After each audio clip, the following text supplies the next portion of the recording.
열왕기상 시즌2의 8번째 시간이 되었습니다. 이번 시즌을 시작할 때 저는 왕들의 역사인 이 열왕기서를 선지자 중심으로 보겠다 했습니다. 열왕기서는 언뜻 보면 왕이 주인공인 것처럼 보이지만 자세히 보면 때마다 하나님의 사람인 선지자가 등장을 합니다. 오늘 본문에서는 북이스라엘의 아합 왕 때 등장한 선지자 엘리야가 바로 그런 인물이죠. 이 중에서 우리는 누구에게 초점을 맞춰야 할까요? 네, 바로 하나님의 말씀을 전하는 선지자 엘리야입니다. 가장 악한 왕이라 하는 아합의 시대에 하나님은 가장 위대한 선지자 엘리야를 보내셔서 말씀을 주셨습니다. 그 말씀은 하나님께서 이미 오래전부터 약속하셨던 그런 말씀이죠. 죄를 지었을 때, 특히 우상 숭배의 죄를 범했을 때 하나님께서 하늘 문을 닫으시고 비를 내리지 않으시겠다라고 하셨습니다. 선지자 엘리야는 바로 그 하나님의 말씀을 선포합니다. 그리고 그 하나님의 뜻이 이루어지기를 또 간절히 기도합니다. 그리고 자신에게 주어진 명령에는 순종해서 살아남고 있습니다. 오늘 이 시간 말씀의 참된 의미를 깨닫고 하나님의 말씀에 따라 다시 기도를 시작하는 그런 은혜가 우리 모두에게 함께 하시기를 바랍니다. 자, 먼저 왕들의 이야기를 좀 되짚어 보겠습니다. 열왕기서는 솔로몬 이후로 남유다의 20명, 북이스라엘의 19명의 왕에 대해서 빠짐없이 기록을 하고 있습니다. 그러다 보니까 각각의 왕에 대해서는 그리 길게 기록하지는 않고 있습니다. 지난주에 우리가 보았던 남유다의 아사 왕 같은 경우 역대하에서는 무려 3장에 걸쳐서 기록한 사람이지만 열왕기서에서는 15절로 끝이 났습니다. 그러니까 각 왕에 대해 중요한 이야기 중심으로 짧게 언급하고 넘어가는 겁니다. 그런 남유다 아사 왕에 대해서는 15장 24절에 끝이 났고요. 이제 초점이 북이스라엘로 넘어갑니다. 그래서 15장 25절부터 16장 28절까지에는 나답, 바사, 엘라, 시므리, 오므리에 대한 기록들이 계속 이어집니다. 이것들을 한번 계산해 보면 한 명의 왕당 평균 7절 정도가 사용이 되었습니다. 게다가 그 7절 안에는 기본적으로 들어가는 공식이 있어요. 기록의 앞부분을 보면은 누가 언제 왕이 되어서 몇 년을 다스렸다, 그가 악을 행하였다, 이런 평가까지 이렇게 2절이 들어가고요. 또 기록의 뒷부분을 보면은 왕이 죽고 그 다음으로 누가 왕이 되었다, 이런 식의 내용만 해도 벌써 2절 정도를 차지합니다. 북이스라엘의 두 번째 왕이었던 나답의 예를 들어 한번 이걸 확인해 보겠습니다. 조금 앞으로 넘겨서 15장 25절. 유다의 아사왕 둘째 해에 여로보암의 아들 나답이 이스라엘 왕이 되어 2년 동안 다스렸다 하고요. 26절 뒷부분에 보면 그가 여호와 보시기에 악을 행했다라고 하죠. 이런 걸로 처음 2절을 사용합니다. 그리고 또 마무리하는 2절도 거의 동일한 유형인데요. 28절. 유다의 아사왕 셋째 해에 바사가 나답을 죽이고 대신하여 왕이 되었다. 왕이 바뀌었죠. 31절. 나답의 남은 사적과 그가 행한 모든 일은 이스라엘 왕 역대지략에 기록되지 아니하였느냐. 이런 식의 내용들은 거의 고정된 겁니다. 그러니까 각 왕별로 독특한 행적에 대한 기록은 기껏해야 3절 또는 4절밖에 안 되는 거예요. 그러다가 드디어 이제 아합이라는 왕에 이르렀습니다. 그게 오늘 읽은 본문인데요. 그 시작은 역시 방금 말씀드린 그 기본 공식 그대로입니다. 보세요. 16장 29절. 유다의 아사왕 제38년에 오므리의 아들 아합이 이스라엘 왕이 되었다 하죠. 그 다음 30절에 오므리의 아들 아합이 그의 이전의 모든 사람보다 여호와 보시기에 악을 더욱 행했다라고 합니다. 이 부분은 처음 시작하는 공식 2절에 해당하는 거예요. 자, 그렇다면 이제 이 왕의 마무리 공식이 분명히 어딘가에 있을 텐데 그게 어디쯤 있을까? 뭐 이런 게 예상됩니다. 아합의 행적은 역대지략에 기록되지 아니하였느냐라는 말이 있을 거고요. 아합이 죽고 그의 아들 아하시아가 왕이 되었더라라는 말도 분명히 있을 겁니다. 근데 이 마무리 공식이 어디쯤에 있는가? 이렇게 보면 안 보여요. 한 장을 넘겨도 안 나오고 두 장을 넘겨도 안 나옵니다. 무려 5장이 지나고 22장 39절이 되어서야 이 아합 다음 왕인 아하시아가 등장을 합니다. 열왕기상 끝날 때나 나오는 거예요. 558쪽인데요. 열왕기상 22장 39절 뒷부분에 이 말이 나옵니다. 이스라엘 왕 역대지략에 기록되지 아니하였느냐라는 거. 그리고 40절 뒷부분에 그의 아들 아하시아가 대신하여 왕이 되었다. 앞에서 언급했던 그런 몇 명의 왕들과 달리 아합에 대한 기록은 엄청나게 긴 겁니다. 마치 이런 느낌이에요. 어떤 다큐멘터리가 아주 빠른 속도로 지나가다가 갑자기 아합 왕에 이르러서 슬로우 비디오로 상영이 되는 그런 느낌이 듭니다. 이걸 또 다르게 비유하면 이런 식으로 표현할 수 있어요. 역사에 어떤 기록자가 있습니다. 지금 같은 경우 열왕기서를 쓰는 사람이죠. 그 기록자가 시간을 여행하는 차를 타고 달리면서 역사를 기록하고 있었어요. 그런데 딱 어느 시기에 이르니까 갑자기 그 차를 세웁니다.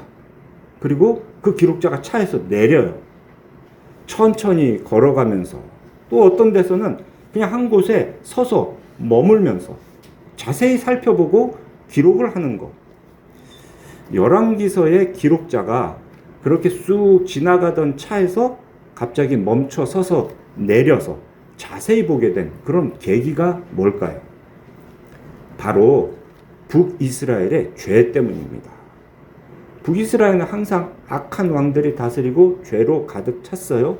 그런데 악해도 이렇게 악할 수가 있을까? 지금 그 장면이 눈에 보인 겁니다. 그 상황을 보고 이 역사의 기록자가 차를 세웁니다. 그리고 내렸습니다. 그때의 왕이 바로 아합인 거예요. 이전의 모든 사람보다 여호와 보시기에 악을 더욱 행했다 하죠. 악한 왕의 원조라고 하는 그 여로보암 정도는 아주 가볍게 여길 정도라고 합니다. 그가 어떤 악을 행했나 봅시다. 먼저 시돈의 왕 엣바알의 공주 이세벨과 결혼을 했답니다. 그 여자를 따라서 바알을 섬겼답니다. 이 시돈 왕 엣바알, 이 이름의 의미가 바알을 섬기는 사람이다, 이런 의미예요. 왕 이름이 바알을 섬기는 사람. 그러니 그 나라는 다 바알을 섬기는 나라입니다. 시돈이라는 나라 이름을 잘 기억해 두세요. 왕이 이런 식으로 여호와 하나님을 버리니까 이스라엘의 신하들, 백성들도 그냥 똑같이 하는 겁니다. 그 내용에 보면 히엘이 여리고성을 쌓았다라는 에피소드가 하나 들어있죠. 이것이 바로 그들의 악행을 잘 보여주는 하나의 사례입니다. 출애굽 이후에 가나안 땅을 정복할 때 제일 먼저 정복한 성이 여리고성입니다. 근데 그 여리고성이 무너졌던 건 전적으로 하나님의 역사였죠. 그러니 쌓여있는 그 여리고의 돌 무더기는 하나님 나라는 오직 믿음으로 얻는 것이다 라는 그런 신앙의 원리를 가르쳐주는 징표와 같은 겁니다. 그 원리를 영원토록 기억하라 라는 의미로 당시 이스라엘의 지도자였던 여호수아는 온 이스라엘 백성들에게 이렇게 공표를 했어요. 여호수아 6장 26절. 여리고성을 다시 건축하면 하나님의 저주가 임할 것이다. 성의 기초를 쌓을 때 맏아들이 죽을 것이고 성의 문을 세울 때 막내 아들을 잃을 것이다. 그래서 그동안 아무도 그 무너졌던 여리고성을 재건하지 않았어요. 그런데 이 악한 아합 왕의 때에 그의 백성 중에 히엘이라는 사람이 욕심을 낸 겁니다. 이것은 히엘이라는 그 한 사람의 개인적인 죄가 아닙니다. 아합 왕이 얼마나 하나님을 멀리했나. 그 이스라엘이 어떻게 배교했는가. 이것을 상징하는 사건입니다. 실제로 히엘이 그 여리고성에 터를 쌓을 때 맏아들이 죽었답니다. 하나님의 말씀대로 된 거죠. 이렇게 맏아들이 죽으면 그때라도 오래전 여호수아의 그 말씀을 기억했어야 하는데 히엘은 그 말을 그냥 또 무시합니다. 여리고성 재건 공사를 강행하고 마지막으로 성문을 세우는 거죠. 그때 막내 아들도 죽었습니다. 아마도 히엘은 교통의 중심지이고 또 물이 풍성한 도시인 그 여리고성이 주는 이익에 눈이 멀었던 것 같습니다. 그런데 그보다 더 큰 문제는 히엘이 성을 쌓을 때 맏아들이 죽고 막내 아들이 죽는, 그러니 하나님의 말씀대로 이루어지는 그 일을 보고도 아합 왕과 북이스라엘은 하나님께로 돌이키지 않았다는 사실, 이것이 더 중요한 거죠. 와, 뭐 이런 왕이 다 있나? 도대체 어쩌려고 이러는가? 한탄하면서 그 역사 기록의 차에서 내린 열왕기의 기록자는 이제 사마리아의 왕궁으로 가는 거죠. 그때 하나님의 사람 엘리야도 아합 왕 앞에 등장을 합니다. 유명한 집안 출신도 아니고 그냥 길르앗에 사는 디셉 사람 엘리야라고 자기소개를 하죠. 이 엘리야라는 이름의 의미는 나의 하나님은 여호와이다 라는 겁니다. 엣바알의 딸 이세벨과 결혼해서 바알 우상을 섬기는 아합과 또 그의 다스림 아래에 있는 북이스라엘에게 하나님의 선지자인 엘리야가 찾아간 겁니다. 하나님의 경고의 말씀이 바로 죄인들을 찾아간 것과 같은 겁니다. 이렇게 말하죠. 내가 섬기는 이스라엘의 하나님 여호와께서 살아계심을 두고 맹세하는데 내 말이 없으면, 하나님 말씀이 아니고요, 이 선지자 엘리야의 말이 없으면 수년 동안 비도 이슬도 없을 것이다. 이렇게 말합니다. 물론 이건 하나님이 엘리야에게 주신 말씀이죠. 사람들이 만들어낸 우상은 크게 두 유형이 있습니다. 하나는 사람의 일이 잘 되게 도와준다라는 우상이 있어요. 또 다른 하나는 사람을 죽게 만드는, 벌 주는 신, 그런 우상이 있습니다. 당시에 이 아합이 섬겼던 바알은 비와 풍요를 주는 그런 잘되게 하는 신, 우상에 해당합니다. 그런데 여호와의 말씀에 따라서 비가 오지 않는다? 그 말은 곧 바알이 비와 풍요를 준다라는 것은 거짓말이다라는 것을 드러내는 일입니다. 비와 풍요는 오직 하나님의 손에 달려있다라는 사실을 보여주는 거죠. 엘리야는 왕궁에서 아합에게 또 온 이스라엘에게 그렇게 선포했습니다. 그리고 왕궁을 나오죠. 그때 하나님께서 엘리야에게 이런 말씀을 하십니다. 너는 여기서 떠나 동쪽으로 가서 요단 앞 그릿 시냇가에 가서 숨어 있어라. 물은 그 흐르는 시냇물 떠서 마시면 되고 까마귀가 너에게 먹을 것을 가져다 줄 것이다. 왜 그런 일이 일어날까요? 하나님께서 까마귀에게 그렇게 하라고 명령하시니까. 그냥 딱 용건만 말씀하시고요. 뭐 어떻게 될 건지 이런 건 설명은 없으시죠. 엘리야는 그 말씀에 순종합니다. 말씀하신 대로 동쪽으로 가서 그릿 시냇가에 가보니까 정말 물이 흐르고 있는 거죠. 그리고 또 아침과 저녁으로 까마귀가 떡과 고기를 물어다 줍니다. 참 신기한 일이죠. 까마귀라는 놈이 어떤 짐승입니까? 배가 고프면 썩은 고기도 그냥 꿀떡꿀떡 삼키는 게 까마귀예요. 지금 이렇게 가물다면 까마귀가 지 입에 있는 고기와 이 떡을 사람한테 갖다 줄 리가 없는 거예요. 가물어서 자기 먹을 것도 없는 때에, 더군다나 소위 이 율법에 의하면 가증한 새라고 하는 까마귀가 엘리야, 하나님의 사람에게 먹을 걸 공급해주고 있습니다. 아마 엘리야 마음엔 이런 생각도 들었을 거예요.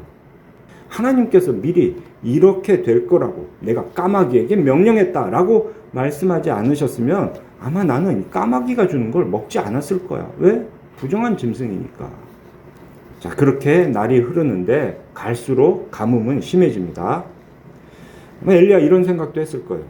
이렇게 가뭄이 심한 때에 나는 여기서 이렇게 물도 마시고 또 아침 저녁으로 고기와 떡을 먹으니까 야, 정말 하나님께서 나를 이렇게 살려주시는구나 이런 생각을 했을 거예요. 이 살려주신다. 그러니까 이 선지자의 입장에서는 살아남는 것이 중요합니다. 왜냐?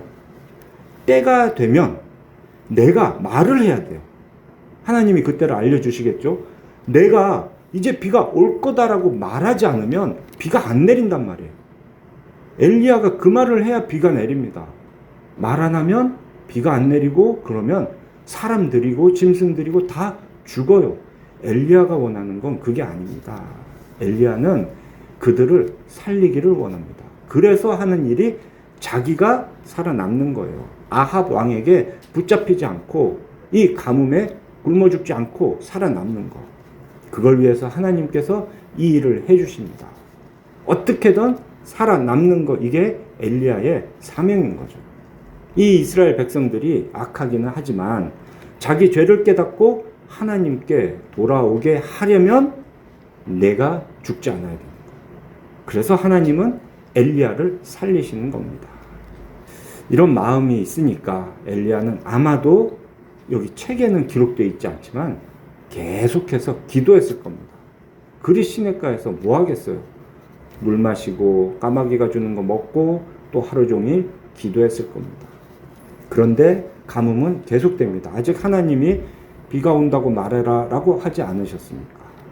결국 그 흐르던 그릿 시냇물도 마릅니다. 까마귀도 이제 더 이상 오지 않습니다. 이런 생각을 했겠죠. 아, 이제 나도 죽는 건가? 내가 죽으면 안 되는데, 내가 죽으면 우리 민족들이 다 죽는데, 우리 민족이 죄를 깨달을 때까지 나와 같이 여호와 하나님이 참 하나님이라는 걸 믿고 고백할 때까지 내가 살아야 되는데, 아마 말라버린 시냇가에 앉아서 엘리야는 계속해서 기도를 했을 겁니다. 오늘 본문이 여기까지입니다. 그릿 시냇가에서 기도하는 엘리야. 그런데 이 뒤에 이야기도 또 계속해서 함께 보아야겠어요. 엘리야를 이해하는데 아주 중요한 부분이 여기에 또 들어 있습니다. 하나님은 이제 까마귀는 끝났고 엘리야를 시돈 땅 사르밧으로 가라 하십니다. 제가 시돈이라는 나라를 기억하라 했죠. 시돈은 악한 왕후 이세벨의 고향입니다. 그 땅의 사람들은 전부 바알을 섬기는 거예요. 그런데 그런 이방 나라의 한 과부를 통해서 엘리야가 생명을 이어가게 되는 겁니다. 왜 하필이면 과부일까요? 부자, 남자였으면 훨씬 더 좋지 않았을까? 과부에게는 가장 소중한 게 아들입니다.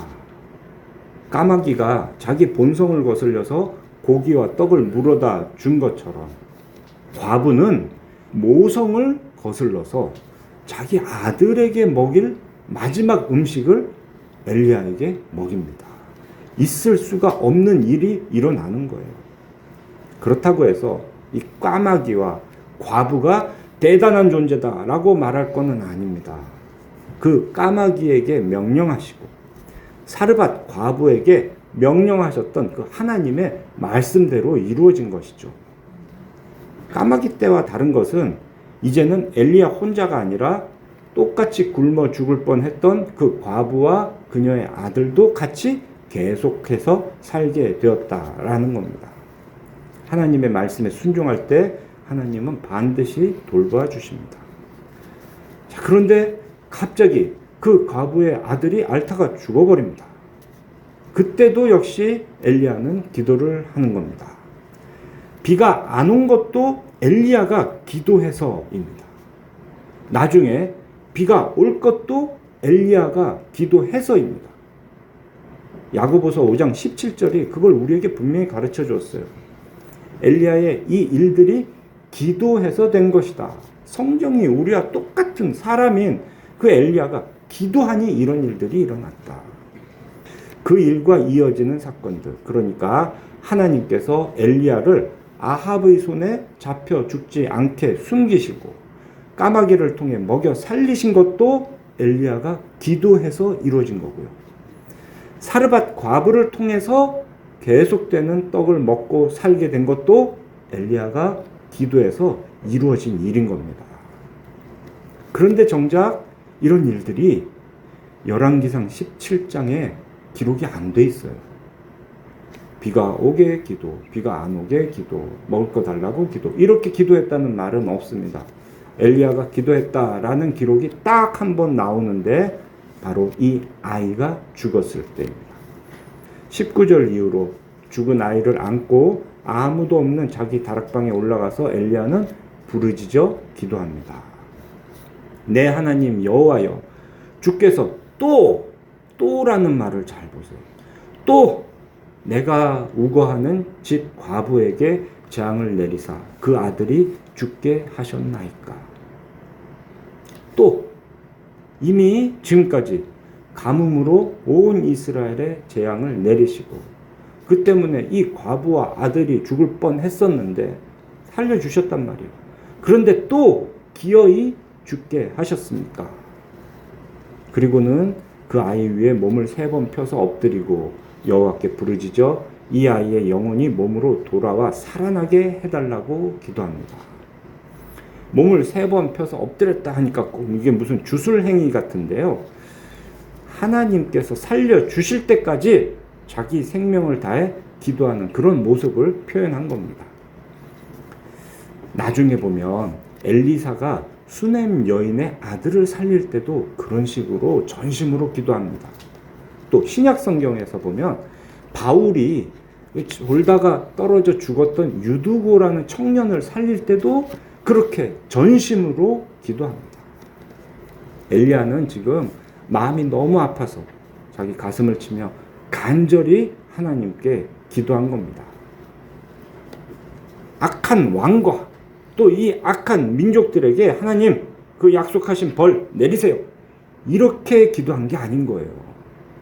하나님 이 사람들을 살려주세요 라는 거예요. 이 민족을 회복시켜 주세요. 바알을 버리고 여호와 하나님 앞으로 돌아오게 해 주세요. 바울은 지금 그렇게 기도하고 있는 거예요. 나중에 보면 갈멜산 사건이 있습니다. 그때도 그렇게 기도했습니다. 여호와가 참 이스라엘의 하나님이심을 온 백성들로 알게 해달라고 간절히 기도했습니다. 자신이 하나님의 말씀대로 이 모든 것을 행하고 있다는 사실을 백성들이 깨닫게 해달라고 간절히 기도했습니다. 이것이 엘리야의 기도입니다. 엘리야도 알아요. 이 민족이 얼마나 악한지, 얼마나 많은 죄를 지었는지 잘 알고 있습니다. 또 그런 식으로 하나님을 버리고 이방신, 우상을 섬기면 어떤 벌이 주어질지도 알고 있어요. 그런 죄를 지으면 하나님의 저주가 임해서 비도 이슬도 내리지 않는다라는 것은 모세의 율법에도 있는 거고요. 하기 앞선 솔로몬이 성전 봉헌식 때 기도한 내용에도 그게 다 있습니다. 이스라엘이 이 지경이 됐으니까 약속된 그 가뭄의 징계는 당연한 수순이거든요. 그런데 그걸 다 아는 하나님의 사람 엘리야는 하나님 그 계획대로 하세요. 당연한 수순대로 다 말라 죽여버리세요. 라면서 앉아있지만은 않았던 거예요. 그는 그런 하나님의 약속을 알았기 때문에 이 민족을 살려달라고, 회복시켜달라고 기도를 한 겁니다. 그뿐만이 아닙니다. 엘리야에게 직접 주어진 하나님의 말씀은 하나같이 그냥 쉽게 납득할 수는 없던 일이었습니다. 요단 앞 그릿 시냇가에 숨어 있으면 내가 까마귀들에게 명령해서 너에게 먹을 걸 주도록 하겠다. 이세벨의 고향인 시돈에 가서 그 사르밧에 머물러라. 아니, 하나님 잘 섬기는 남유다도 아니고 바알 신앙의 원조라고 할 수 있는 시돈이라니. 또 내가 그곳 과부에게 명령해서 너에게 음식을 주게 하였다. 아니, 부자 남자도 아니고 과부라니. 나 여호와가 비를 지면에 내리는 날까지 그 통의 가루와 병에 기름이 계속될 것이다. 이건 또 어떻게 믿을 수가 있습니까? 이런 하나님의 말씀을 들었다고 해서 다 이해가 됐겠어요? 아, 그럼 내가 언제까지는 뭘 먹으면서 언제까지는 살 수 있겠구나. 이런 게 이해가 됐겠습니까? 더군다나 과부의 아들이 갑자기 죽었을 때 그 엘리야가 어떻게 기도합니까? 얼마나 절박하게 기도합니까? 아, 내가 여기서 잠깐 기도하면 얘 살아날 거야. 이런 생각으로 기도한 게 아닙니다. 아니, 선지자식이나 돼가지고 그런 것도 모르고 그 정도 확신도 없이 기도한다? 이게 잘못된 걸까요? 우리는 흔히 또 이런 이야기들을 합니다. 기도할 땐 이루어진 줄로 알고 기도해라 라고요. 그런데 우리 인생이 그렇지가 않습니다. 사도행전 12장에 베드로가 감옥에 갇혔던 기록이 있죠. 요한의 형제 야고보는 이미 헤롯 왕의 칼에 순교를 당한 상태입니다. 굉장히 무서운 상황이에요. 그런데 또 다른 지도자인 베드로가 감옥에 갇혔습니다. 그때 교회는 기도했어요. 분명 기도했습니다. 다 같이 방에 모여서 간절히 하나님께 기도를 했습니다. 그들이 뭐라고 기도했겠습니까? 하나님, 우리 지도자 베드로가 죽든지 살든지 하나님의 뜻대로 해주세요. 이렇게 기도했을까요? 아니죠. 분명 베드로가 제발 풀려나게 해달라고 기도를 했을 겁니다. 그렇게 기도했던 그들의 마음은 어땠나? 나중에 옥문이 열리고 베드로가 옵니다. 베드로가 와서 그 방 문을 두드려요. 그런데 베드로가 왔다라고 소식을 전한 한 여자아이의 말에 방 안에 있던 그 제자들이 뭐라고 합니까? 아, 그래, 그럴 줄 알았어. 역시 하나님께서 우리 기도를 응답해 주셨어. 베드로가 풀려났구나. 할렐루야. 이러지 않았다고요. 너 미쳤냐? 그랬어요. 베드로가 왔어요 라고 하는 애한테 미쳤냐? 감옥에 갇혀있는 베드로가 어떻게 여기로 오냐라는 거예요. 그럼 그들에게 믿음이 없는 걸까요? 아니요. 그들은 믿음이 있어서 간절히 기도했던 겁니다. 기도하면서도 어떤 응답이 어떻게 이루어질지는 몰랐던 거죠. 그렇지만 그들이 했던 기도는 진실했습니다. 이것이 참된 기도입니다. 그래서 하나님은 그 기도에 응답하신 거고요. 오직 그들은 주를 찾는 믿음으로 기도한 거예요. 기도하면서도 다만 어떻게 될지를 몰랐던 것, 하나님께서 무슨 일을 하실지 확신하지 못했던 것. 근데 그건 문제가 안 되는 겁니다. 오히려 하나님의 뜻과 다르게 세상이 돌아가는데 그런 때에도 기도하지 않는 것이 더 무서운 겁니다. 우리의 가슴을 아프게 하는 일이 있는데 그때 하나님을 찾지 않고 하나님께 구하지 않는 게 불순종하는 거예요. 그게 믿음이 없는 겁니다. 사랑하는 우리 필그림교회 성도 여러분, 악한 왕의 시대에 자세한 기록을 오늘 우리가 보고 있어요. 그 중에서 하나님의 사람이 무엇을 하고 있는가를 보고 있습니다. 선지자 엘리야가 행한 여러 일들 중에서 오늘 우리는 그가 한 기도에 집중을 합니다. 오늘날에 우리는 이렇게 완성된 성경, 기록된 말씀을 통해서 하나님의 뜻인 작정, 그리고 모든 약속들을 알고 있습니다. 분명 그 작정하신 대로, 약속하신 대로 역사가 진행될 것도 우리는 알고 있습니다. 엘리야도 또 베드로가 갇혔을 때 기도했던 그 초대교회 성도들도 다 그런 사실을 알고 믿어서 하나님께 기도했습니다. 그런데 하나님은 우리에게 기도하라고 하십니다. 그래서 엘리야도 초대교회 성도들도 하나님을 간절히 찾았습니다. 살려달라고 기도했던 거예요.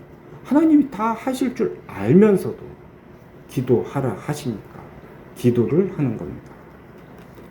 이 다음의 일이 어떻게 이루어질지는 모른 채로 절박하게 기도했습니다.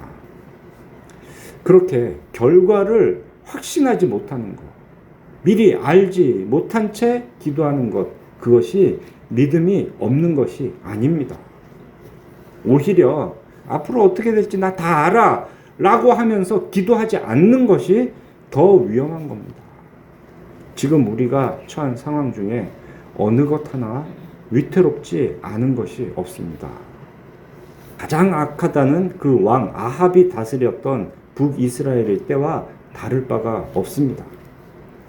이 나라와 백성을 위해서, 또 교회를 위해서, 우리 가정을 위해서, 나 자신을 위해서 기도해야 할 때입니다. 하나님의 백성은 기도해야 됩니다. 기도하고 또한 우리에게 주신 명령에 순종해서 행해야 합니다. 그리 시냇가로 가라 하면 가는 거고요. 시돈 땅으로 가라 하면 가는 겁니다. 악한 자의 심판은 하나님께 맡기고 다만 하나님의 뜻대로 살게 해달라고 하나님을 찾으며 간절히 기도하고 또 분명히 하신 말씀, 밝히 주어진 명령에는 순종하여 행하는 그런 은혜가 우리 모두에게 함께 하시기를 삼위일체 하나님의 이름으로 축원합니다.